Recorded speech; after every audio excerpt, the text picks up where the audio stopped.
여러분, 우리는 사람이 세상을 떠나게 되는 죽음을 맞이하게 되면 그것을 어떻게 표현합니까?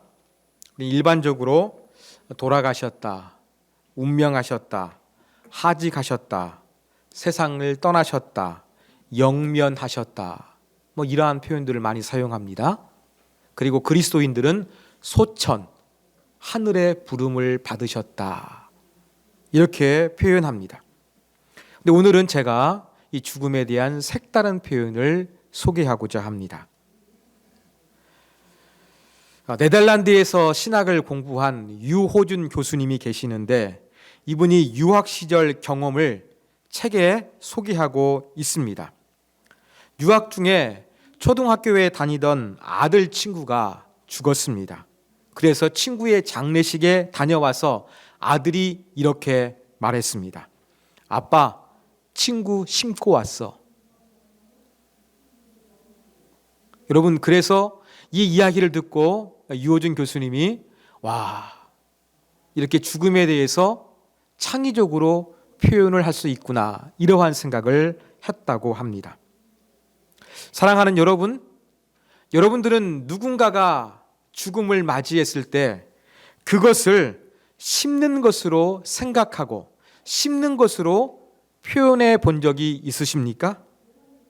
저는 한 번도 없습니다. 그런데 성경에 보니까 이러한 표현이 있더라고요. 바로 오늘 본문의 말씀입니다. 여러분, 화면을 보시면 제가 표현을 해놨습니다. 42절과 43절, 44절에서 이렇게 여러 차례 심고 다시 살아난다, 죽음을 심는 것으로 다시 살아나는 것을 부활로 이렇게 4번씩이나 반복적으로 표현하고 있다는 것을 저는 이번에 발견하게 되었습니다. 그렇다고 한다 그러면 제가 아까 소개해 드렸던 이 초등학생의 죽음에 대한 표현, 아빠, 친구 심고 왔어 라는 표현이 대단히 성경적이라는 것을 우리는 알 수가 있습니다. 우리가 씨앗을 심거나 나무를 심으면 열매나 과실을 기대합니다. 마찬가지로 이 성경에서 죽음을 심는다는 것은 그 죽음이 끝이 아니라는 의미겠지요? 죽음을 심는다는 것은 그 이후에 뭔가 기대되는 것이 있다는 것을 의미할 것입니다. 그래서 성경은 죽음을 심는다고 표현한 것입니다. 예수님의 죽음이 부활을 통해서 우리에게 소망을 주셨고, 저와 여러분의 죽음 또한 무언가를 심는 것이 될 것입니다. 그래서 오늘 본문을 간단하게 제가 한번 정리해 봤습니다. 현재의 몸을 심으면 과연 부활하게 될 몸은 어떠한 모습으로, 열매로, 결과로 나타나게 될 것인가? 제가 이렇게 도표로 정리해 봤습니다. 썩는 것을 심지만 썩지 않는 몸으로, 욕된 것을 심지만 영광스러운 것으로, 약한 것을 심지만 강한 것으로, 육신의 몸을 심지만 신령한 영적인 몸으로 우리는 장차 부활하게 될 것입니다. 자, 이렇게 예수님의 죽음은 부활의 첫 열매를 심는 것이 되셨고, 우리의 죽음도 부활을 심는 것이 되어야 할 것입니다. 그런데 오늘 말씀은 우리의 죽음을 심는다, 꼭 죽음만이 아니라 저와 여러분이 살아가고 있습니다만 이 세상을 살아가면서 죽음을 맞이하는데 그 어떻게 죽음을 맞이할 것인가? 그 죽음을 잘 맞이하기 위해서 과연 우리는 무엇을 심어야 할 것인가? 좋은 죽음을 맞이하기 위해서 우리가 살아있는 동안 심어야 될 것이 무엇인가? 어떤 삶을 살아야 하는가? 어떠한 신앙을 가져야 할 것인가? 우리가 부활주의를 맞이해서 이 부분에 대해서 생각해 보고자 합니다. 첫 번째, 우리는 부활하신 주님과의 만남을 심어야 합니다. 우리가 정말로 영광스러운 부활의 몸물로 다시 하나님의 나라에서 거듭나기 위해서는 부활의 주님을 만나는 것이 가장 중요합니다. 제가 왜 부활의 주님을 만나는 것이라고 표현하는 것일까요? 왜 저는 예수님의 부활을 믿는다고 여러분에게 말씀드리지 않는 것일까요? 예수님의 부활을 믿는 것이 중요할까요? 아니면 부활하신 주님을 만나는 것이 중요할까요? 둘 중에 하나 다 좋은 말 같은데 선택하기가 곤란하고 나는 선택 장애가 있기 때문에 두 가지 다입니다. 이렇게 대답하실지도 모르겠습니다. 여러분, 이 질문에 우리가 답을 얻기 위해서는 신약 성경이 표현하고 있는 그 내용을 우리가 주목해야 할 것입니다. 여러분, 마태, 마가, 누가, 요한 이렇게 사복음서를 읽다 보면 맨 마지막 부분에 사람들이 예수님의 부활을 믿지 않았다는 표현은 여러 번 등장합니다. 그런데 반대로 예수님의 부활을 믿었다는 표현은 전혀 등장하지 않고 있습니다. 예수님의 부활을 믿은 사람도 있을 것인데, 그래서 기독교가 온 세계에 퍼졌을 것인데, 성경은 의도적으로 부활하신 예수님을 믿었다는 표현을 사용하지 않습니다. 다른 표현을 사용합니다. 그게 무엇이냐? 부활하신 주님을 만났다는 표현을 사용합니다. 그렇다면 예수님의 부활을 믿었다는 표현과 부활하신 주님을 만났다는 것은 어떻게 다를까요? 우리가 그 차이에 대해서 한번 생각해 볼 필요성이 있습니다. 여러분, 예수님이 부활하셨다는 것을 믿는 것은 어떠한 사실에 대한 동의일 수 있습니다. 어떠한 사실을 인정하는 것입니다. 받아들이는 것입니다. 과학적인 정보처럼, 역사적인 사실처럼 그냥 믿는 것으로 끝이 날 수가 있습니다.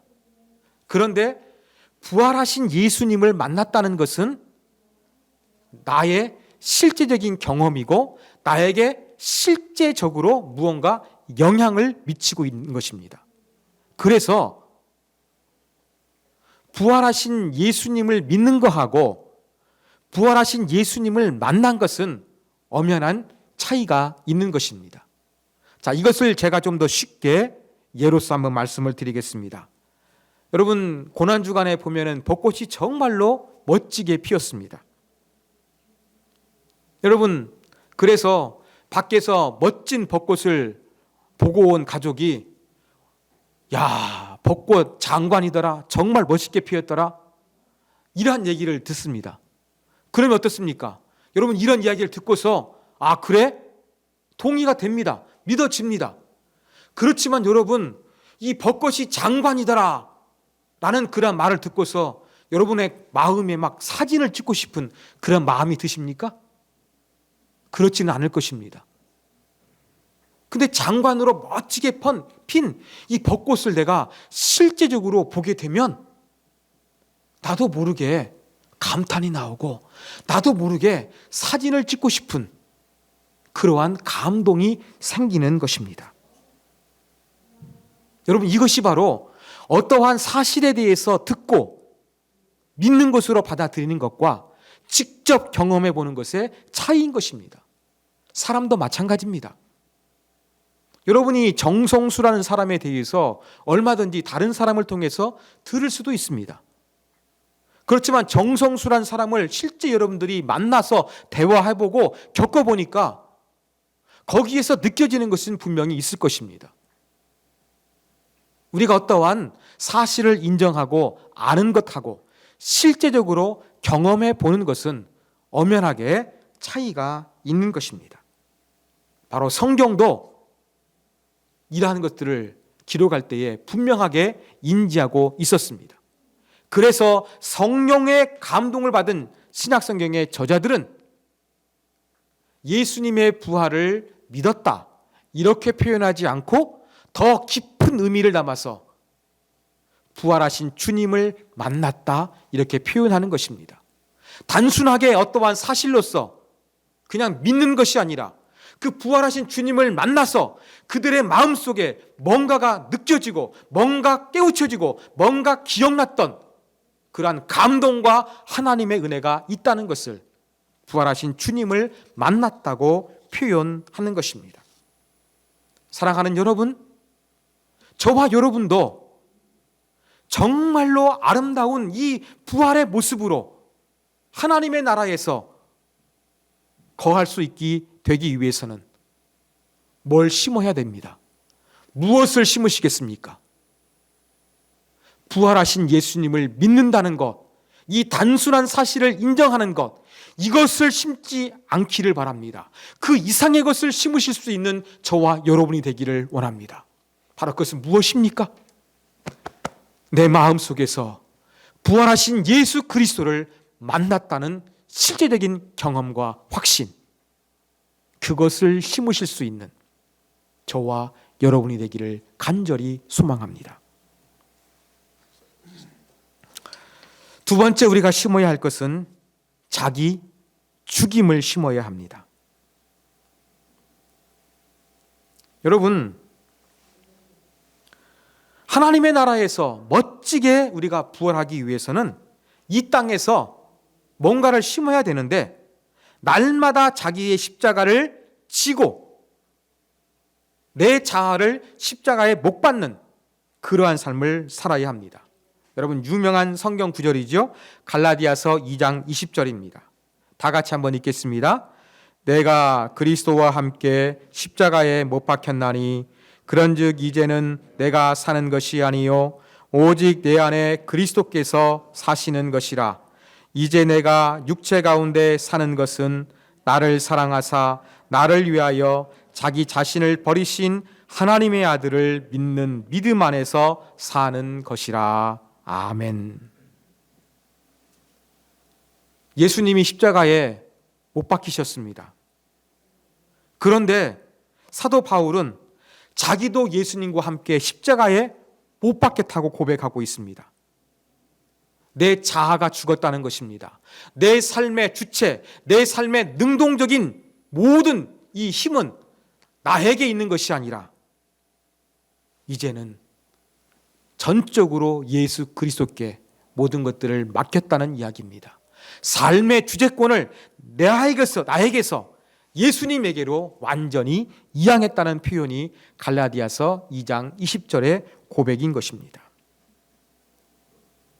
사도 바울은 이렇게 자기가 십자가에 죽은 사람이다, 이렇게 표현하고 있습니다. 여러분, 죽은 사람의 특징이 무엇입니까? 죽은 사람은 말이 없습니다. 그러면 자기 자신을 십자가에 못 박아 버린 사람의 특징은 무엇이겠습니까? 죽은 사람이 말이 없는 것처럼 내 삶의 주체가 더 이상 내가 아닌 것입니다. 내 삶의 주인이 더 이상 내가 아니라는 것을 고백하는 것입니다. 그래서 이제 이 부활의 신앙으로 가득 차기 위해서 우리 가운데 필요한 것은 날마다 내 자아를 십자가에 못 박고 내 자존심, 내 욕망, 내 체면, 이런 것들을 중요하게 여기지 않고 오직 예수님만을 가장 존귀하게 여기면서 사는 것이 바로 자기 죽임의 삶이라는 것을 우리가 기억해야 합니다. 많은 사람들이 갈라디아서 2장 20절을 좋아합니다. 또 이렇게 신앙을 고백합니다. 그러나 실제적으로 그렇게 사는 것은 너무나 힘들고 어렵다는 것이 제 삶의 결론입니다. 저는 수년 전에 교회와 제 삶을 전적으로 하나님께 맡긴다고 결단을 했습니다. 기도했습니다. 하나님을 바라봤습니다. 그때 하나님께서 나름대로 은혜를 주셨습니다. 한 알의 밀알이 땅에 떨어져 썩어야 많은 열매를 맺는 것처럼 제가 죽고자 했습니다. 기도했습니다. 하나님께 부르짖었습니다. 그때 하나님께서 놀라운 은혜를 베풀어 주셨습니다. 저는 그래서 우리 자신을 죽여야 된다. 한 알의 밀알처럼 썩어져가는 밀알이 되어야 된다. 이것을 수차례 강조하게 되었습니다. 저는 제 신앙이 성장한 줄 알았습니다. 그러나 시간이 지나서 돌이켜보니까 저는 아직도 멀었다는 것을 발견하게 되었습니다. 그 당시에는 내가 정말로 모든 것을 하나님께 다 바쳐서 다 죽은 줄 알았는데, 다 포기하고 모든 주재권을 주님께 이양하고 맡긴 줄 알았는데 그게 아니었다는 사실을 제가 발견하게 된 것입니다. 내가 모든 것을 주님께 맡겼다고 했는데 되지 않았던 부분이 있구나.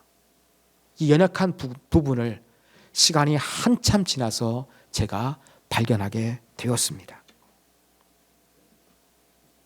이렇게 우리는 내 자아, 내 욕심, 내 마음대로 살려는 내 인간적인 모든 의지를 십자가에 못 박는 것이 이렇게 힘들고 어렵다는 것을 알게 됩니다. 또 한 가지 어려운 게 있습니다. 바로 그것은 내 자신은 변했고 내 자아를 분명히 십자가에 못 박아 죽였다고 생각하는데 제3자의 시각, 다른 사람이 볼 때에는 전혀 그렇지 않다는 것입니다. 이것도 저의 부끄럽지만 저의 경험입니다. 저는 그래도 어느 정도 내 스스로 생각할 때에는 내가 변했고 내 자아를 십자가에 못을 박았다고 생각했는데, 나는 그렇게 스스로를 인지하고 있는데 다른 사람이 볼 때에는 전혀 그렇지가 않는 거예요. 왜 그럴까요? 내가 깨닫고 내가 인지하지 못한 부분에서는 여전히 내 자아를 십자가에 못 박지 못하고 있기 때문입니다. 저는 그 말을 듣고서 겸허하게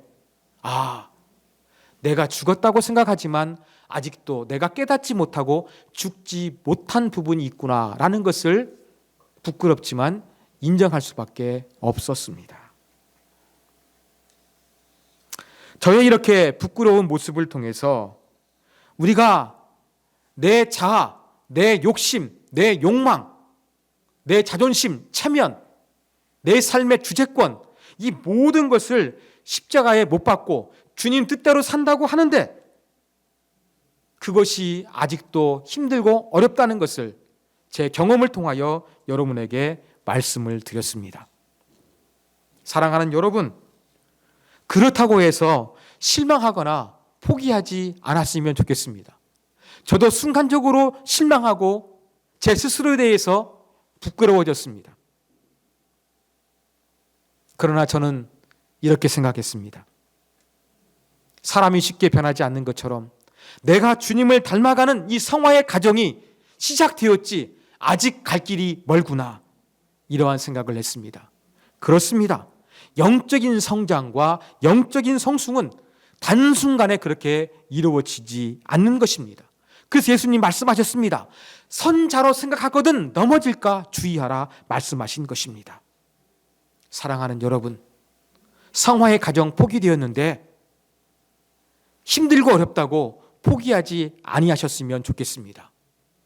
여러분, 열매를 맺기 위해서는 많은 고난과 역경을 이겨내야 되는 것처럼 우리가 정말로 멋진 몸으로 하나님 앞에서 부활하기 위해서는 이 땅 위에서 날마다 힘들고 어려워도 내 자아를 십자가에 못 박는 예수님 닮은 그러한 삶을 살아야 한다는 것을 우리가 분명히 기억해야 되겠습니다. 마지막 세 번째 우리가 못 박아야 되는 것은, 우리가 세 번째 심어야 되는 것은 위의 것을 심어야 합니다. 부활의 몸이 하나님의 나라에서 이루어지는 것처럼 그 영원한 하나님의 나라를 바라보며 위의 것을 생각하고 위의 것을 찾고 위의 것을 심는 그러한 삶을 살아야 합니다. 골로새서 3장 1절입니다. 너희가 그리스도와 함께 다시 살리심을 받았으면, 부활했다는 이야기겠죠? 위의 것을 찾으라. 거기는 그리스도께서 하나님 우편에 앉아 계시느니라. 여러분, 위의 것은 하늘에 속한 것, 영적인 것, 거룩한 것을 의미하는 것입니다. 그러면서 2절에 보면 이렇게 말씀하고 있습니다. 위의 것을 생각하고 땅의 것을 생각하지 말라. 위의 것을 찾는데 그 방법은 위의 것을 생각하고 땅의 것을 생각하지 말라고 이야기하고 있습니다. 여기에서 생각한다는 것은 단순히 지적으로 머릿속에 무엇을 떠올리는 그러한 생각이 아닙니다. 어떠한 확고한 견해나 가치관, 관점을 가지라는 의미입니다. 위의 것을 생각하라는 것은 하나님께서 말씀하신 거룩하신 것을 그냥 머릿속에 떠올리는 것이 아니라 그 하나님 말씀하신 것을 확고하게 붙잡고 거기에 내 관점에 의미를 부여하는 그것이 확실해야 된다고 사도 바울은 말씀하고 있습니다. 이것은 제가 두 번째 말씀드린 이 내 자아를 죽이는 것과 조금 의미가 다릅니다. 여러분, 내 삶의 주재권을 버리고 내 자아와 자존심, 체면을 버리는 것은 무엇입니까? 우리 내면에서 이루어지는 것입니다. 소극적인 것입니다. 그러나 위의 것을 찾는 것은 무엇입니까?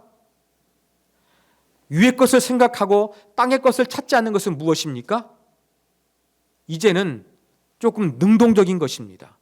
내 심리 안에서, 내 내면 안에서 이루어지는 것이 아니라 실제 삶 속에서 표출되어야 될 것이 무엇인지를 보여주는 적극적인 행동으로 나타나야 한다는 것입니다. 위의 것, 거룩하고 영적이고 성경적이고 윤리적인 것입니다. 땅의 것, 비윤리적이고 사탄적이고 세상적인 것을 의미합니다. 우리는 위의 것을 생각하는 삶을 살아야 됩니다. 그 이유가 무엇이냐? 3절에서 기록되어 있습니다. 이는 너희가 죽었고 너희 생명이 그리스도와 함께 하나님 안에 감추어져 있음이라. 우리가 위의 것을 찾아야 되는 이유는 무엇이냐? 이미 우리는 이 세상에서 죽었고 예수님이 생명인데 그 하나님 안에 값진 것을 가지고 계시기 때문에 우리는 땅의 것이 아닌 위의 것을 찾고 생각해야 한다는 것을 우리는 배우게 되는 것입니다.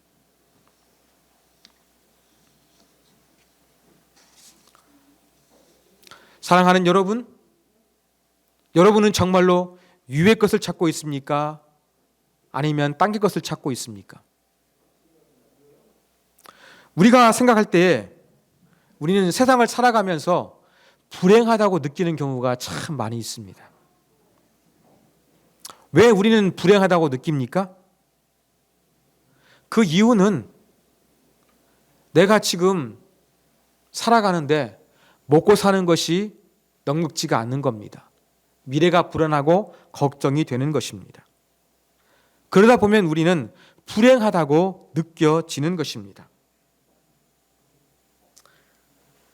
세상적인 성공과 이 물질적인 부유함을 중요하게 생각하기 때문에 그것이 이 땅에서 이루어지지 않으면 나는 불행하다, 나는 실패했다 라고 하면서 우리 스스로를 낙담케 되는 것입니다. 그런데 세상적인 성공과 물질의 풍성함이 전부가 아닙니다. 왜 그럴까요?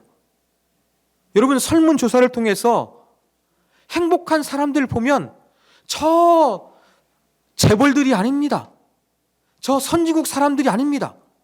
오히려 행복한 사람은 가난한 사람들입니다. 왜 그렇습니까?